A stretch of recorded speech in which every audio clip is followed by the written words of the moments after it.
வணக்கம்.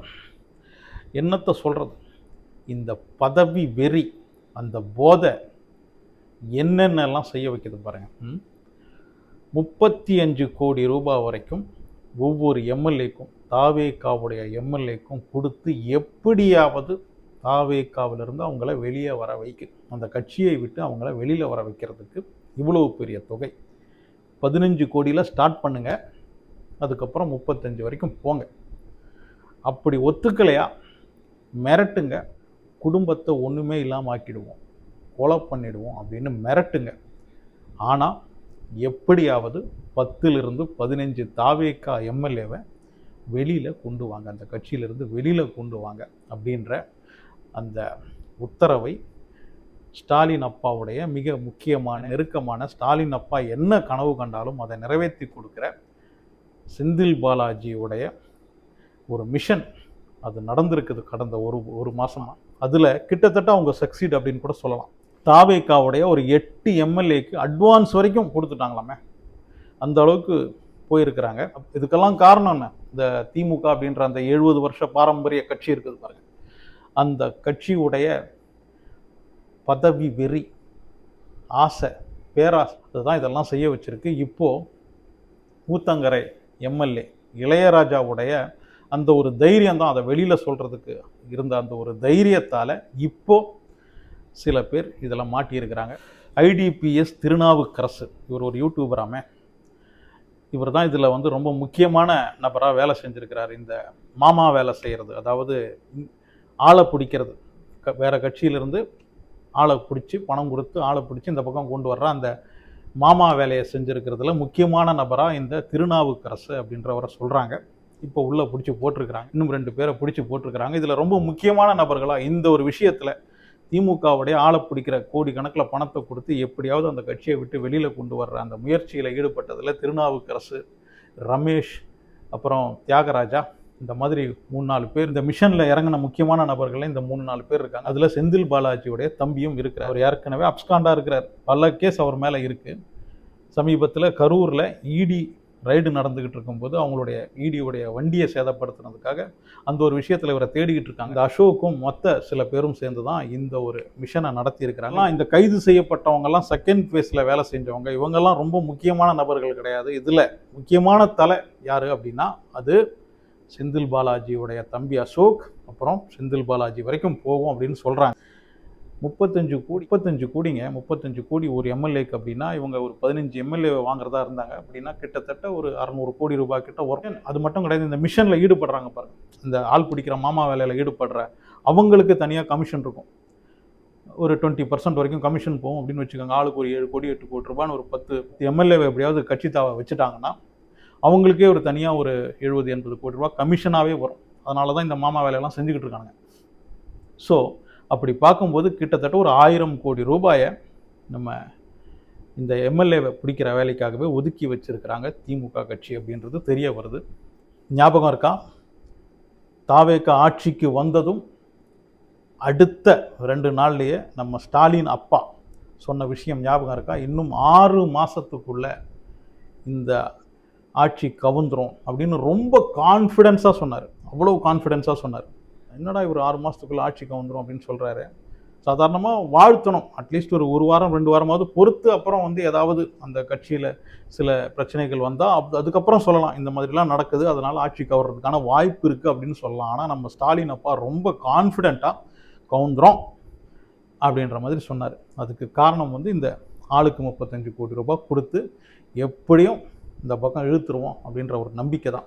இவங்க என்ன பிளான் பண்ணியிருக்கிறாங்களாம், சட்டமன்ற சபாநாயகர் மீது நம்பிக்கையில்லா தீர்மானம் கொண்டு வரலாம், அதில் தாவேகாவை சேர்ந்தவங்களும் திமுகவுக்கு ஆதரவாக ஓட்டு போடுற மாதிரி செய்யணும் அப்படின்றது தான் ஃபஸ்ட்டு பிளான். அதிலிருந்து தாவேகாவை கொஞ்சம் கொஞ்சமாக சிதைக்கிற வேலையை ஆரம்பிப்போம் அப்படின்ற ஒரு பிளான் தான் பண்ணியிருந்தாங்க.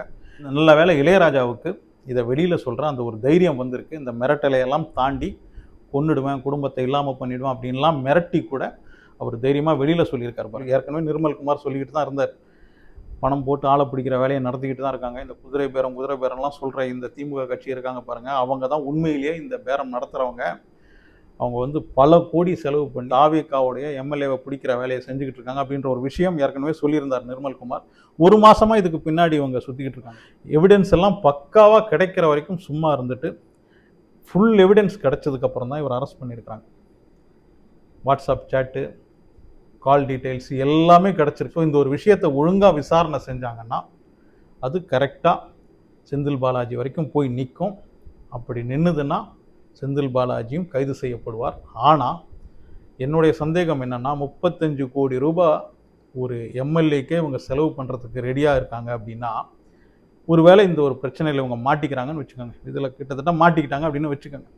அதுலேருந்து வெளியில் வர்றதுக்கு இவங்க ஏற்கனவே இந்த எம்எல்ஏங்களை பிடிச்சி கொண்டு வர்றதுக்கே 1000 கோடி ஒதுக்கி வச்சுருக்காங்க இல்லையா, அதுக்கு மேலே செலவு பண்ணுவாங்க. அதிகாரிகளுக்கெல்லாம் அதுக்கு மேலே செலவு பண்ணி இந்த கேஸை ஒன்றுமே இல்லாமல் செய்கிறதுக்கு எல்லா வேலையும் செய்வாங்க. ஏன்னா பணம் எது வரைக்கும் ஒன்றா பாயும், அந்த அளவுக்கு பணமும் திமுக கிட்ட இருக்குது. நான் இப்போ ரொம்ப எதிர்பார்க்குற விஷயம் என்னென்னா, 35 கோடி ரூபாய் கொடுத்து ஒவ்வொரு எம்எல்ஏவாக வாங்குகிற இந்த ஒரு விஷயத்தில் எப்படி செந்தில் பாலாஜி எஸ்கேப் ஆகுறாரு. செந்தில் பாலாஜி வரைக்கும் இந்த விசாரணை போய் அவர் கைது செய்யப்படுற மாதிரி ஒரு நிலைமை வந்ததுன்னா அதுக்கப்புறம் மேலே போவோம், பிஜேபி கிட்ட போவோம். அதுக்கப்புறம் என்ன நடக்கும்? நம்ம சிஎம் அவர்களுடைய அந்த சிபிஐ விசாரணை, கரூரில் 41 பேர் இறந்தாங்க பாருங்கள், அதில் வந்துடும். சிஎம்ஐ விசாரிக்கிற மாதிரி மேட்ரு அப்படியே இந்த பக்கம் போட்டு சிஎம் அடிக்கடி திருப்பியும் இந்த ஒரு விசாரணை சம்மந்தமாக டெல்லி போகிற மாதிரி பண்ணுறதுக்கான வாய்ப்பும் இருக்குது. நீங்கள் வேணால் பாருங்கள், இந்த ஒரு விஷயம் இந்த செந்தில் பாலாஜி வரைக்கும் இந்த 35 கோடி ரூபாய் ஒரு எம்எல்ஏக்கும் கொடுத்த விஷயத்தில் அது செந்தில் பாலாஜியில் வந்து நிற்கிது, அவர் கைது செய்யப்படுற மாதிரி வந்துடுச்சு அப்படின்னா உடனே கரூர் சம்பவம் வெளியில் வரும். விசாரணையும் அடுத்து அதோடய சேர்ந்து நடக்கும். அதுக்கப்புறம் நம்ம சிஎம் இந்த விசாரணை சம்மந்தமாக போக வேண்டியிருக்கும். ஸோ அதையெல்லாம் தாண்டி ஒரு வேளை செந்தில் பாலாஜி கைது செய்யப்பட்டார்னா இந்த ஒரு விஷயத்தில் உண்மையிலேயே தாவேகா அரசை வந்து நம்ம பாராட்டணும். ஆனால் அது வரைக்கும்லாம் பணம் எவ்வளோ கோடி இறக்கிறாங்க பாருங்கள். இந்த பதவி வெறி அப்படின்னு இருக்குது பாருங்கள். 70 வருஷமாக அதை அனுபவிச்சுட்டு வந்திருக்கிற இவங்களுக்கு வந்து அதை டக்குன்னு விட முடியுமா? அதுவும் 2.5 வருஷத்தில் மொத்தமாக அந்த கதையை மாற்றி ஒருத்தர் வந்து அந்த சீட்டில் உட்கார்றாரு அப்படின்னா தாங்க முடியுமா இவங்களால? இதுக்கு முன்னாடி அதிமுக கிட்ட தூக்கும் போதெல்லாம் திமுகவுக்கு இந்த பிரச்சனையே இல்லை. ஏன்னா பெட்டி பெட்டியாக போவோம். இதெல்லாம் வந்து நான் கேள்விப்பட்ட ஒரு விஷயம் தான் சொல்கிறேன். இது வந்து இதில் எந்த அளவுக்கு உண்மை இருக்குது அப்படின்னு தெரியல. ஒரு பெட்டி வந்து ராமாபுரத்துக்கு போச்சுன்னா முதல்ல கோபாலபுரத்துக்கு போயிட்டீங்களா அப்படின்னு ராமாபுரத்தில் கேட்பாங்க அப்படின்ற மாதிரி சொல்லுவாங்க. இவங்களுக்குள்ள அண்டர்ஸ்டாண்டிங்காகவே ஒரு 50 வருஷம் அரசியல் நடந்துகிட்டு இருந்திருக்கு. ஆனால் இப்போ அந்த அண்டர்ஸ்டாண்டிங் நடக்கலை. தாவேகா ஆட்சி வந்ததுக்கப்புறம் அந்த ரெகுலர் அரசியல் இருக்குது பாருங்கள், அது நடத்த முடியல இவங்களால். நேராக போ அப்படின்ற தாவேகாவுடைய அந்த அரசியலை வந்து இவங்களால் சகிச்சுக்க முடியல, தாங்கிக்க முடியல. யாரால? திமுகவால். ஸோ எப்படியாவது இவங்க சொன்ன மாதிரி 6 மாதத்துக்குள்ளே கலைச்சிட்டு உள்ளே வந்துடணும். ஏன்னா நாளுக்கு நாள் புது ஸ்டண்ட்டு, புது விஷயங்களை செஞ்சுக்கிட்டே வராரு, மக்களுடைய ஆதரவை பெற்றுக்கிட்டே வராரு. இப்படி ஒரு சிஎம்ஐ பார்த்ததில்லை அப்படின்ற மாதிரி வெறும் ஒரு 50 நாள் ஆயிருக்குமா இப்போ, அதுக்குள்ளேயும் பேர் வாங்கிட்டாரு அப்படின்னும் போது இன்னும் 5 வருஷம்லாம் போச்சுன்னா அதுக்கப்புறம் திமுக அவங்க வந்து ஆட்சியை பற்றி நினச்சி கூட பார்க்க முடியாது. அது மட்டும் கிடையாது, கொள்ளையடித்த பணம் வேற போயிடும். ஆட்சி கிடைக்கலன்னா இவங்களுக்கு பிரச்சனை கிடையாது. ஆனால் சேர்த்து வச்ச பணம் போயிடுச்சுன்னா திருப்பி அவங்களால வந்து 2 கோடி ரூபா வாட்செல்லாம் கட்டாமல் ஸ்டாலினுடைய மாப்பிள்ளையால் வாழ முடியாதுங்க. அதெல்லாம் ரொம்ப முக்கியம் அவருக்கு. அப்படி இருக்கும்போது அந்த வாழ்க்கையெல்லாம் விட்டுட்டு ஆட்சி இல்லை, பதவி இல்லை, அதெல்லாம் இல்லைன்னா பரவாயில்ல, ஆனால் பணம் இல்லாமல் இருக்க முடியாது. சேர்த்து வச்சு அந்த பணம் இல்லாமல் இவங்களால் இருக்க முடியாது. அப்படின்றதுனால எப்படியாவது இந்த ஆட்சியை கலைக்கணும் அப்படின்றதுக்காக பல முயற்சிகள் நடந்துக்கிட்டு இருக்கு. இதுக்கு பின்னாடி இந்த முயற்சி நடக்குது அப்படின்றத 1 மாதமாக இதுக்கு பின்னாடி போலீஸும் இருந்திருக்கு. இந்த திருநாவுக்கரசு, நரேஷ், அப்புறம் தியாகராஜ், அந்த மாதிரி ஒரு 6 பேர்கிட்ட அரெஸ்ட் பண்ணியிருக்கிறாங்க. இந்த பணம் கொடுத்தது யார், யார்கிட்ட எல்லாம் பேசியிருக்கிறாங்க, எந்தெந்த தாவேகா எம்எல்ஏ கிட்ட இவங்க பேசியிருக்கிறாங்க, எவ்வளோ அட்வான்ஸ் கொடுத்துருக்குறாங்க அப்படின்ற மாதிரி எல்லா விஷயமும் கிட்டத்தட்ட போலீஸுடைய விசாரணையில் வெளியில் வந்துருச்சு அப்படின்னு தான் சொல்கிறாங்க. அடுத்தது போக வேண்டியது நான் சொன்ன மாதிரி செந்தில் பாலாஜி கிட்ட தான். ஆனால் அது வரைக்கும் போகுமா அப்படின்றது தான் சந்தேகம். இதில் இன்னொரு விஷயத்தை நம்ம நோட் பண்ண வேண்டியது, அமைச்சர் சரத்குமார் அவர் வந்து இந்த ஐபிஎல் கிரவுண்டில் ஏதோ மாத்திரையை, அதாவது ட்ரக்கோ ஏதோ ஒன்று, அதை வந்து பவுடர் ஆக்குற மாதிரியும், ஒரு பீச்சில் ஏதோ சாஃப்ட் ட்ரிங்கோ பீரோ ஏதோ ஒன்று குடிச்சிட்டு நடக்கிற மாதிரி 2 வீடியோ வந்தது பாருங்கள். இதுக்கு பின்னாடியும் சரத்குமாரும் மிரட்டப்பட்டிருக்கலாம், அவர்கிட்டையும் இந்த மாதிரி இந்த பேரம் பேசப்பட்டிருக்கலாம், 35 கோடி வரைக்கும் இவர்கிட்டையும் பேசப்பட்டிருக்கலாம். ஆனால் அவர் அதுக்கு சம்மதிக்காததுனால தான் இந்த வீடியோலாம் வெளியில் விட்டுருக்காங்க. இப்போது இந்த அட்வான்ஸ் வாங்கியிருக்கிறதா சொல்லப்படுற இந்த தாவேகாவுடைய சில எம்எல்ஏக்கள்லாம் அவங்களுடைய பர்சனல் மேட்டர் சிலது மாட்டி இருக்கிற பயத்தினால தான் இதுக்கு ஒத்துக்கிட்டதாக சொல்லப்படுது. அதாவது இந்த அட்வான்ஸ் வாங்கி கட்சி தாவறதுக்கு ரெடியாக இருந்ததாக சொல்லப்படுது. ஸோ இவங்க இந்த ஒரு வேலையும் செஞ்சிருக்கு. ஆமா வேலை செஞ்சு ஆட்களை பிடிப்பது மட்டும் இல்லை, அவங்களுடைய பர்சனல் மேட்டருக்குள்ளே போய் அதையெல்லாம் தோண்டி எடுத்து சில விஷயங்களை வெளியில் எடுத்து வச்சிருக்கிறாங்க. ஸோ அதனால தான் இவ்வளோ தைரியமாக இந்த எம்எல்ஏக்கள் எல்லாம் விலைக்கு வாங்கிடலாம் அப்படின்ற ஒரு கான்ஃபிடென்ட் அவங்களுக்கு இருந்திருக்கு. நீ ஒவ்வொரு எம்எல்ஏக்கும் 35 கோடி அப்படின்னு கிட்டத்தட்ட 1000 கோடி வரைக்கும் நீ செலவு பண்ணனா அதையெல்லாம் வந்து இன்னும் வீட்டு பணத்தில் இருந்து எடுத்துன்னு வந்து கொடுப்பேன், அதெல்லாம் எங்ககிட்டேருந்து கொள்ளையடித்த பணத்தை தானே கொடுப்பேன் இல்லையா? அப்போ இன்னும் இந்த 1000 கோடிக்கு வந்து அதை திருப்பியும் சம்பாதிக்கிறதுக்கு நீ இன்னும் எவ்வளோ கொள்ளையடி 10,000 கோடி 20,000 கோடி நீ கொள்ளையடிக்கிறதுக்கு தானே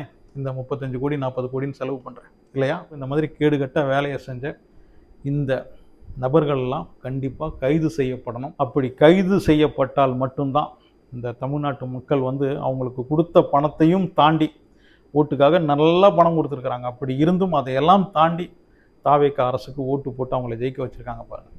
அந்த மக்களுடைய அந்த நம்பிக்கை வந்து வீண் போகாமல் இருக்க வந்து இதை பற்றி உங்களுடைய கருத்து என்ன அப்படின்றத கமெண்ட் செக்ஷனில் வந்து பதிவு பண்ணுங்கள். ஆனால் ஸ்டூடெண்ட் சேனலை சப்ஸ்கிரைப் பண்ணி வச்சுக்கோங்க. முடிஞ்சால் லைக் ஷேர்லாம் கூட பண்ணிவிடுங்க.